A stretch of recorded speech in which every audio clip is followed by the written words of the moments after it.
Hello, welcome back to my channel. This is going to be a little bit of a different one today, but I'm feeling like I should make this, and I've definitely talked about this on my channel in some regard many times, probably see it laced throughout a lot of my videos, but May is Mental Health Awareness Month, and it is very important to me. So I figured I would do like an updated kind of deep dive into what mental health awareness actually means to me, because it is different for everyone, but I think there's a general understanding that everyone should have, and I do think there's still a long way to go. And I think sometimes people might look at it and see like, oh, we've made so many strides as a society. We've also taken a lot of back steps. We lack a lot of mental health resources. There is a lot of great nonprofits out there that I will definitely link below that I personally support. Now, do I list all of them? Probably not. And if there's one that you in particular support, I would love to see you leave it in the comments and maybe talk a little bit more about it. But off the top of my head, two of my favorites are AFSP, which is American Foundation for Suicide Prevention, and also I Don't Mind. I also really like them. But there are a couple others, and I would recommend, if you have the means to support them, to do so. Not everybody is in the position to do that, which is totally fine. I think just educating yourself, I always recommend reading some books. So I'll have a section in here. Again, I didn't really plan this out, but I think I'm going to start with like my personal journey and my relationship to the awareness aspect. And then also, later on in the video, I'll do some like nonfiction recommendations. I've done a whole like long video on my TikTok with fiction recommendations that I think have good representation. But yeah, so let's just go ahead and get into it because it's gonna be a long one. But I'll go ahead and start out with saying, I'm not gonna go into any sort of like great detail, but I am gonna be mentioning some things that have to do with suicide. So if that's something that you don't feel comfortable listening to, I'm not like, again, going into any detail, but I am going into how it affected me. And that might not be good for some people to view depending on what state you're in. Which, now that I'm thinking about this, I think trigger warnings are something I want to talk about too, because I feel like some people kind of balk at them, like, why do you need trigger warnings? Like, we're wussifying America. For one, if it doesn't affect you, why do you care? And two, it gives people the option to know what they're walking into, which I think is incredibly important as someone who consumes a lot of media, as you can see. Books are something that I really care about. Video games are something I really enjoy. And I think it doesn't take away from anyone's experience to add those in there. And so if that's something that you're upset by, there's really no reason to. And same with a lot of things. Like, to me, the way that I look at it, it's not hurting me. Why does it matter? And it helps people. So wouldn't you want it to be helpful to someone that needs it? So that being said, I think trigger warnings are really important, which is why I have one here. And we will be talking about anxiety and depression and maybe some other mental health disorders. So keep that in mind as you go into this video. And I'll try to do some timestamps in the description so that you can kind of like float around where you want to. Like, if you don't care about like my personal story, then that's okay. You can go to the end or wherever I choose to put it for the recommendations for books, because I'll be talking about it. Yeah, so we're just going to start rambling. First off, I did just want to say that mental health is a real thing. Like, it's something that everyone has. And so sometimes I hear people talk about it and they're like, oh, mental health isn't real. And I'm like, are you thinking right now? Because if you are, then you have mental awareness and feasibility and health that is involved. Every single person has a mental health and well-being. And I also think there's nothing wrong if you are not educated in this department. Like, there's no too late to start. I've seen many people later in life, and I think sometimes people make excuses for older people in older generations to, oh, that just like wasn't relevant back then for them. They're probably hurting too, and they deserve the opportunity for peace. And I think it's never too late to start your own journey or to start it over. I think there's many stages that you go through in life that you have different types of mental health needs, especially from when you're a child to when you're an adult to when you're a parent to when you're a wife to when you're in your young 20s, when you're getting older. All of the different stages of life require different needs. And even if you're someone who is of an older generation, if anything, that's when you need it the most, because I imagine it's quite scary, especially like with a lot of the changes that can happen throughout your life as you get older. all that to say, that was kind of a side rant, but where it kind of, I think that's very important to take into account. So if you see a video and you're like, oh, well, mental health isn't a real thing, that's just ignorant, and it very clearly is. But yeah, and it's also, something that you may see often is, being aware, and you see the word awareness, you see the word mental health matters is shared a lot.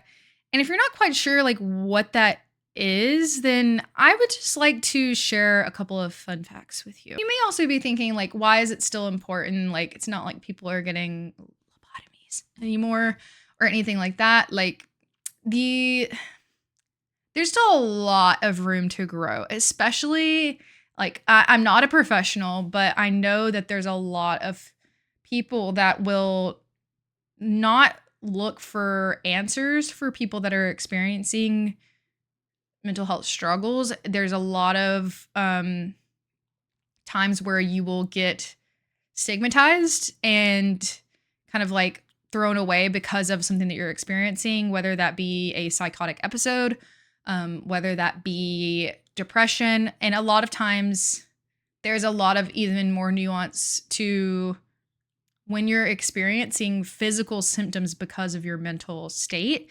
That is very much a real thing. And the opposite can also be real.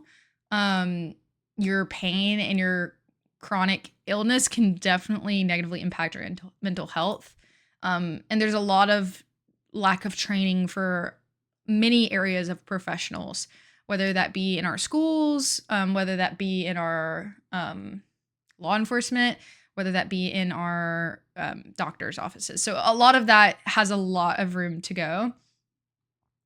And there is still, whether you believe it or not, there is still a stigma associated with saying that you are not mentally doing well. There's also associated with that is when you need time off of work, when you need a break. Like there's a lot of still negative association with being honest about that. And that's why, part of why there's this movement to like do better and to keep talking about it. Because even if, let's say, we're in a perfect world where all of the resources were available all the time, everyone was educated, I think there's still so much beauty in like sharing your experiences and sharing others' experiences just to know that you're not alone in that.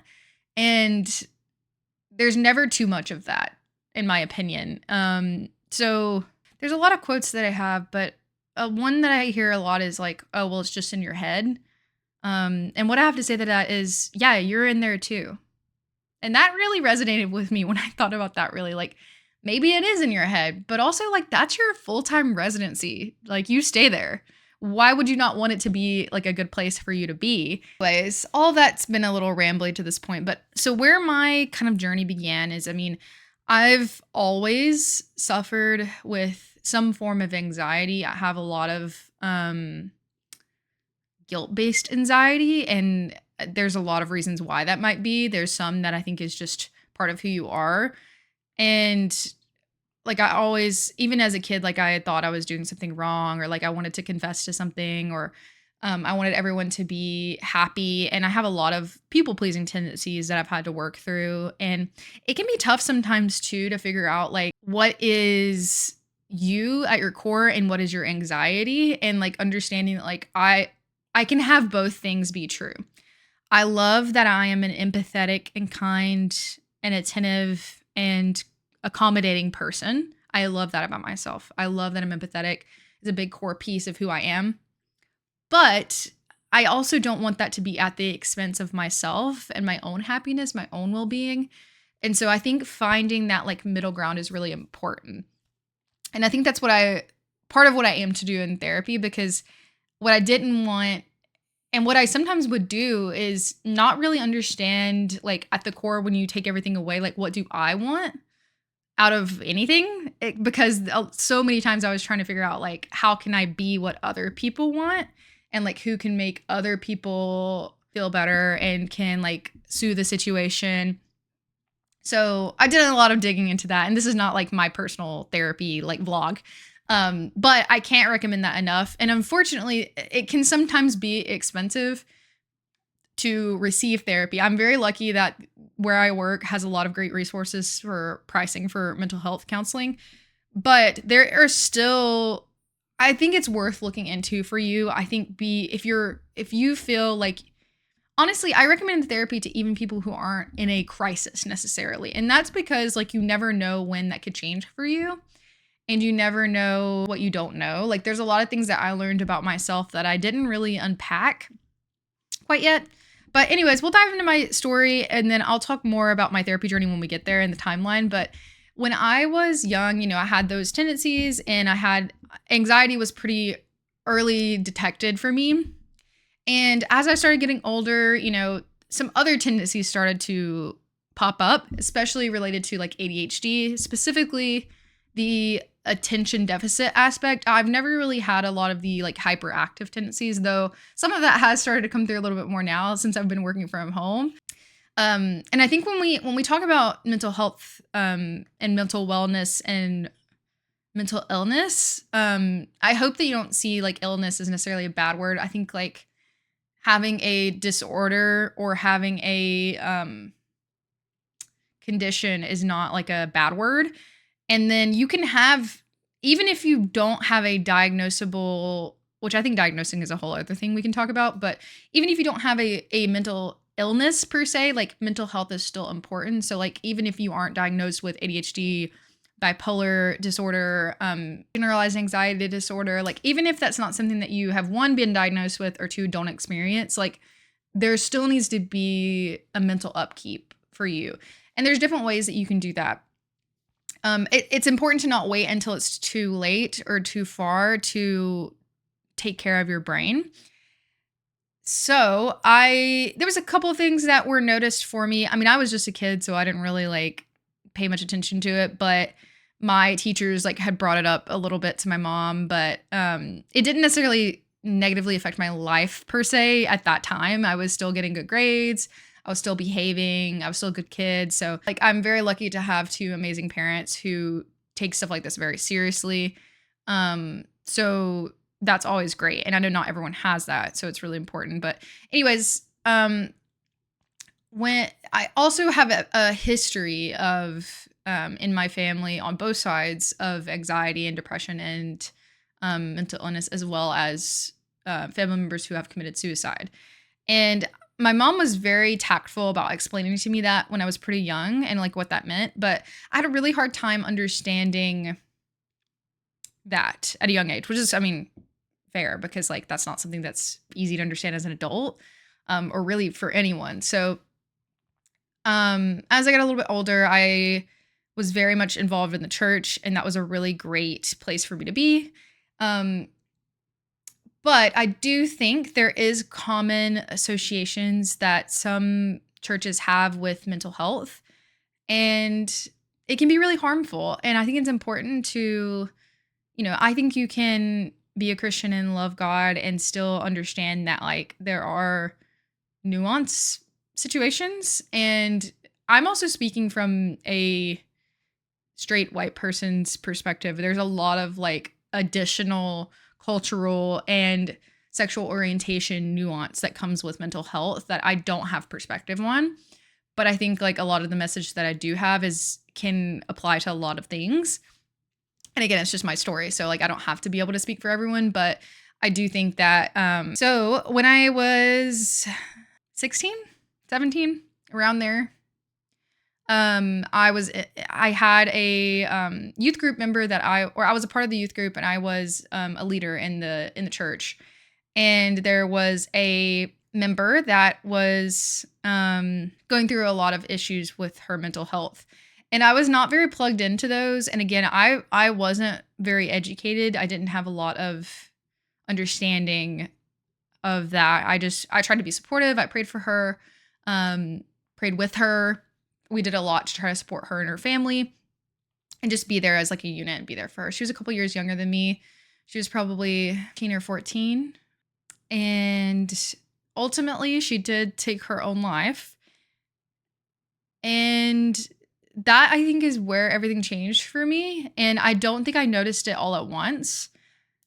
But I think being close to someone that you know is struggling and knowing that that happened to them, it really like changes your perspective. So even though I had family members in the past, I didn't know them. I just knew like of them, and I wasn't close to them to know their story and their personal struggles.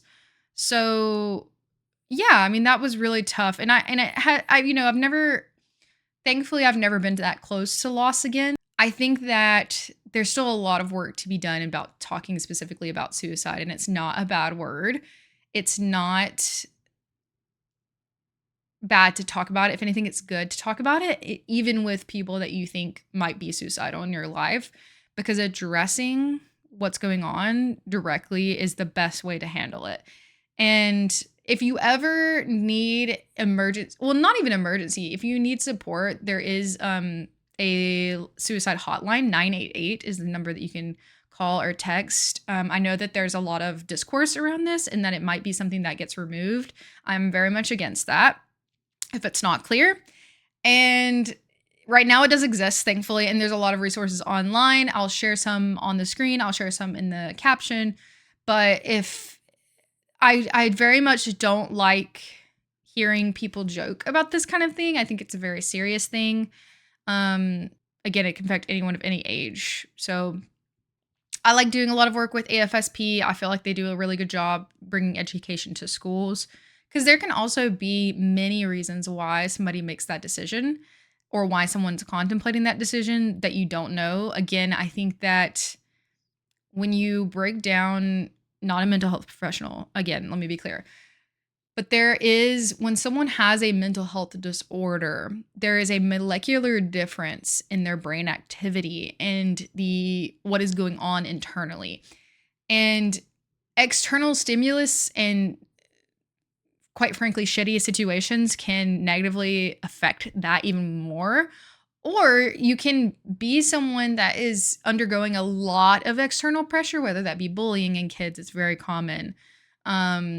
Whether it be their home life, whether it be drugs or alcohol, like all of that can contribute, but there's something going on and it's out of their control. And so I think like projecting shame onto people that have, one, already passed, or two, have these thoughts or have these struggles is just not acceptable. And I think that this is the education that you need to like dive into, because that's immediately, obviously, like the grief was palpable. Like it's something that rocked my world. I had a very hard time understanding anything. And I think you go through like several stages of grief in any loss.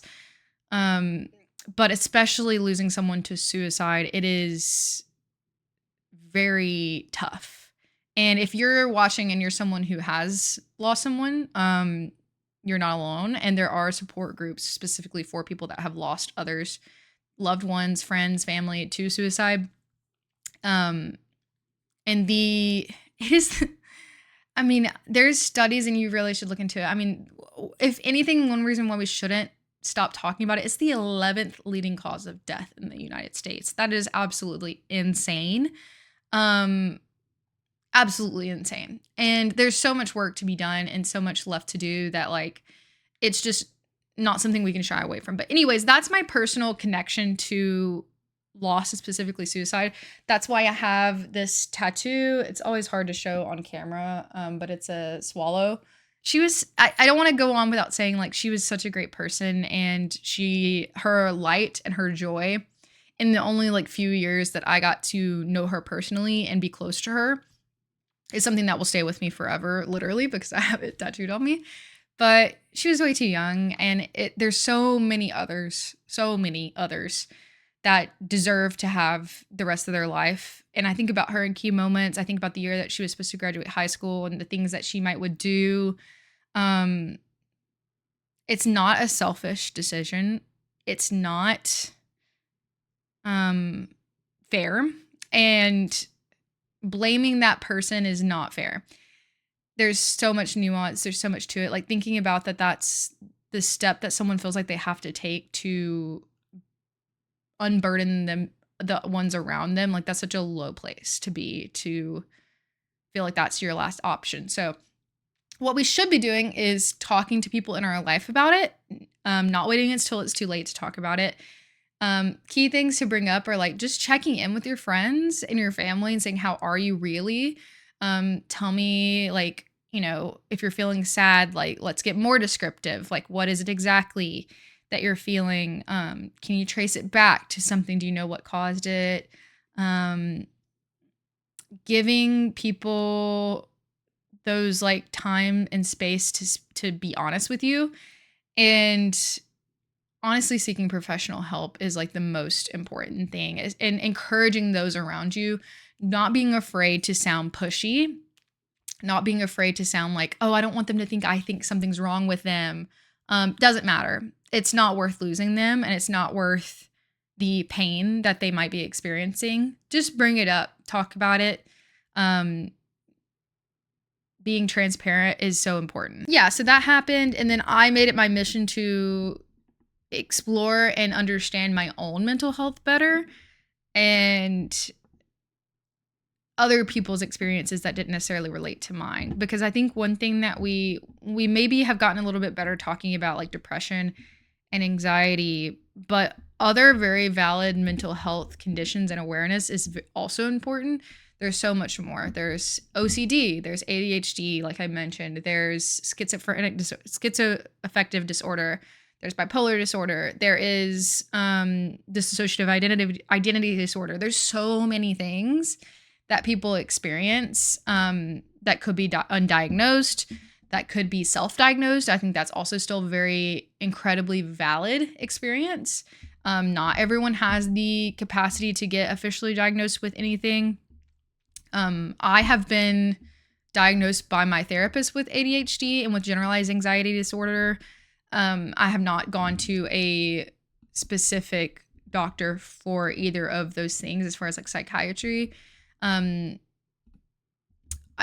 If you are looking for a place to start, I will again provide links below, but I think if you're looking into finding a therapist, so I'll talk about that too. So like I was doing some digging. It took a while for me to kind of change my output. To start is psychologytoday.com. I believe that's the website, and you can kind of like start looking for a therapist because, I was going on that journey. I was learning more about myself. Had a lot of tough relationships that negatively affected my mental health.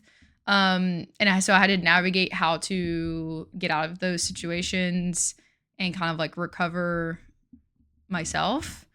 And I started going to a talk therapist, and there's many different kinds of therapy too. I did cognitive behavioral therapy. There's EMDR, there's group therapy. There's lots of different types of therapy. So maybe starting to research that is important for you. I think I was probably 21 when I started going to therapy for the first time. And at first, what I really wanted it for was a couple of things. My grandmother was passing away, and that was really tough because she was on hospice, and that's a really grueling experience. She also had Parkinson's disease. I needed some help processing those feelings. And I think another thing that I wanted to mention is I think it's really important to talk to your friends and talk to your significant other about your feelings and what is going on in your head. But I think having that external source of a professional who's trained is different. And I don't think there's anything wrong with either one or only having I do think if you are experiencing, increased anxiety or feelings of unrest and hopelessness, loneliness, those are things that would be best to deal with a professional. And there's not shame in that. And there's nothing wrong with that, taking care of yourself, seeing it as like a proactive action to better yourself. And that doesn't mean that the people in your life aren't doing a good enough job. And I think if you're someone that's on maybe the opposite end of that, like you're kind of the sounding board for your friends and they decide to also go to therapy, like please don't make them feel ashamed in that. And it's not a failure on you as a friend. You can have both. And I also think if you're the friend that is the sounding board and you suggest therapy to your friend, that also doesn't mean you're shutting them down or saying that they can't come talk to you. You're encouraging them to seek other resources. So that's kind of like the both sides of the coin there. But my first therapist helped a lot with getting through the grief. And I say getting through, like you never get over loss, but there are ways that you can cope with it and skills that you can get that you don't necessarily just know yourself. Like it's a process. It was good for me at the time, but it wasn't a good fit long term. And that's a whole other nuance too, is like understanding like when is a good time to switch. And if you want a little peek into like what the therapy process typically looks like, normally, you find your fit, they either accept insurance or they don't. If they do accept insurance, typically you will have a copay associated with that. Or if they don't accept insurance, sometimes they'll do what's called like a sliding scale, which means they have like a personal rate that they will adapt for you depending on what your needs are. Normally, they're going to ask you what you're coming for, if there's something that drove you to initiate that. And sometimes there's a specific reason and sometimes there's not. And I also think like it can be very intimidating to people starting out because maybe you don't want to unpack everything immediately. You can be scared like, well, what if they want to talk about something that I'm not ready to talk about? It's your own personal journey. So if you're not ready to tackle some aspects, now they might try to lead you to do that based on like what they feel is best for you. But I've never been in a situation with a therapist where I haven't been able to say like, hey, I can't do that today. Or, hey, I want to talk about this, but maybe not this. Like that is what makes a good therapist, is the discernment and like pushing and pulling and what that looks like. So, and you'll, not to be wrong, you will eventually have to face some uncomfortable truths, but ultimately it's so freeing. Like working through things in your past and things in your present and your future. And it's just such a great opportunity to have a sounding board. And my only experience so far is with cognitive behavioral therapy, which is like talk therapy for the most part. So yeah, I went to them and then I decided it wasn't the best long-term fit for me. So I changed to someone else. And then I also tried virtual therapy and I did really like that. And that's probably what I will continue to do just because of ease of access. Cause sometimes it's just hard to like wake up and go somewhere. I think also having a set schedule is very important for you when you're thinking about like selecting a therapist. But there's also a lot of things that you can do that aren't therapy, that if you can't afford therapy, because I know like it is a privilege to be able to afford that. Healthcare is tough. Journaling, finding out like making space for the things that you love and connecting with people, even if you don't feel like it, like messaging your friends, planning things, having something to look forward to, even if it's something little. Like there's a lot that you can do that doesn't include therapy. I just always, if it's something that you have access to and that you can do, even if it's daunting, I definitely encourage it. But I understand that it's not available for everyone. There's a lot of things online. I think be careful about what you find online. Try to check some sources. There's some books I'm going to recommend that you can get from your library. Lots of free things that I will link for us. So yeah, that's a little bit of my story. I'm learning things every day. I have, my current things that I'm working on is I do a lot of rumination, which is a part of the like repetitive thoughts that I have with ADHD. And so I still struggle with anxiety. I will probably struggle with it for the rest of my life. And that's okay. I think like as many things that you can think of that are negative about it, I think there's a lot of positives about it. I feel very deeply, which is a positive. And I can be a perfectionist sometimes, but also like it makes me proud of my work that I put a lot of effort into it. So yeah, that's a little bit about me. This is very vulnerable. This is probably the most vulnerable I've been about this, but I think it's very important. Talk about your feelings in your brain. And I'm going to give you some recommendations for nonfiction mental health books. Okay, one that I really love, which is called Set Boundaries, Find Peace by Nedra Glover Tawwab. This one is really good. I would highly recommend it. It talks about, benefiting your own mental health by setting boundaries with people in your life. And it's a really good one. Another really good, more like psychology focused one is What Happened to You by Bruce D. Perry. And I think Oprah Winfrey has a feature on this, or either actually maybe she narrates the audiobook. But this one really digs into the the connection between physical health and mental health. So if you're curious about that and you want to learn more, talks about how like physiologically like trauma can affect you. And I think it's incredibly interesting and informative. Yeah, that's all that I have for today. Thank you guys so much for listening, and I'll see you next time. Bye.